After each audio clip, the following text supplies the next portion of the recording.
I love bread and baked goods, especially when they're warm and fresh from the oven. However, some of my family members can't eat wheat, which makes it a bit of a challenge to find good gluten-free baked goods, especially yeast ones. After trying a lot of different mixes and recipes, I found one flour mix that I absolutely love, and the people who made it also came up with other delicious recipes using the flour, like the cinnamon roll recipe. So now my whole family can enjoy delicious baked goods together. The oats flour is amazing, and I've included the flour recipe in the description below. So, without further ado, let's get baking. First, pour in 2/3 cup warm water in a bowl. Be careful it's not too hot. Add 1/4 cup of powdered milk and mix together. I've used warm milk instead too before. Add 1 tablespoon of yeast and add 1/4 cup white sugar, one of the most important ingredients if you ask me. Stir till it's all mixed in, and if there's still some yeast clumps, that's okay, just make sure they're not too big. Let the mixture sit for a few minutes, for me it's about 5 to 7 until there's small bubbles on the surface. Pour the mixture into the mixer.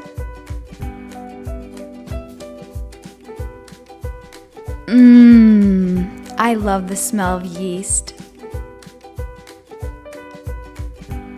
Then add 1/4 cup oil, 1 teaspoon vanilla, 2 tablespoons softened butter, and 1 large egg.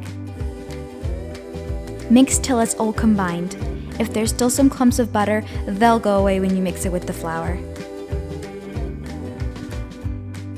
Now for the flour mixture, add 1 2/3 cup oats flour, 1/4 teaspoon baking soda, 2 teaspoons xantham gum, 2 teaspoons baking powder, and half a teaspoon salt.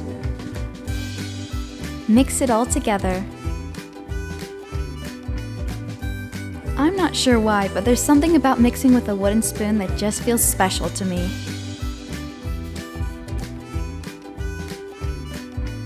Then, with your mixer on low, slowly add the flour mixture to the liquid, then beat on high to make sure it's all combined. If you don't want to wait, which is understandable, you can skip all the rising steps. They won't be as fluffy, but they'll still taste really good. If the dough is spongy and doesn't stick too much to your finger, then you know it's perfect. If it sticks too much, you could add a bit more flour or chill it in the fridge before you roll it out. Move the dough into a greased bowl. Be careful the bowl isn't too small because the dough will rise. Cover it and set it in a warm place to rise for 45 to 60 minutes.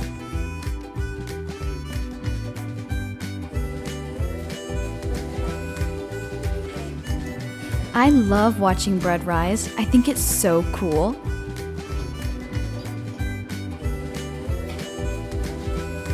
For the filling, a very important part, mix together 1 cup packed brown sugar and 2.5 tablespoons cinnamon. I really like cinnamon, so I always add a bit extra. I may have tasted a bit of the filling, but only to make sure it tasted good. Now for the fun part, rolling out the dough. First, flour the area you'll be rolling on. I'm going to use a piece of wax paper. Make sure to also flour your rolling pin. Move the dough onto the surface and just start rolling it out. You can honestly, in my opinion, do a rectangle or square, whichever one you want. Just don't roll it too thin. Too thick's not really a problem in my opinion, but if it's really thin, it will be hard to move and it will fall apart easily. The only thing you really need to know is that this recipe makes 8 cinnamon rolls. Rolling the dough out is a lot of fun. I probably spent more time on it than I needed to.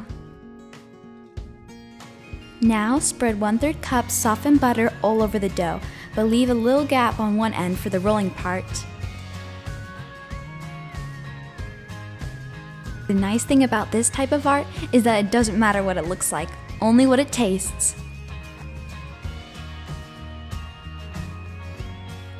Brushing the butter everywhere is really satisfying. Then just sprinkle the filling everywhere.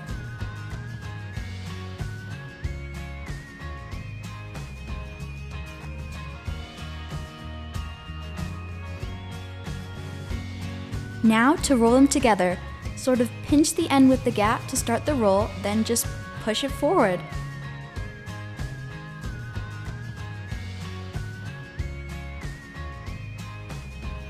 Honestly, I'm making it look harder than it is.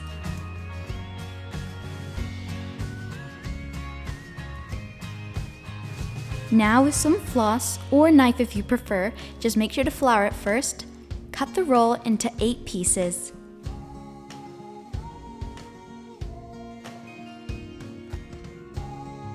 Even though I only used 1 piece of wax paper, you should probably put a second piece in the bottom, just to be on the safe side.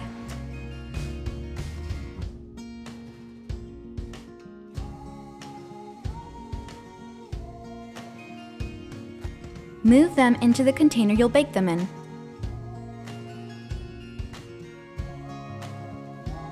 And depending on what you want, you can let them rise a little longer, or you can just bake them. Set the oven to 375 for 18 to 22 minutes, till the tops of the rolls are just barely browned, and if a toothpick is inserted, no dough will stick.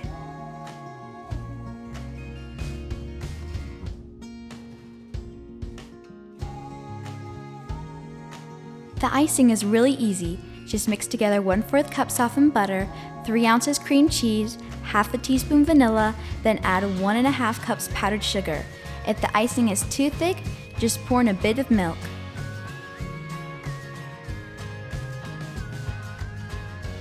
Let the cinnamon rolls cool a bit before icing them, the hardest part. Then voila! Delicious gluten-free cinnamon rolls.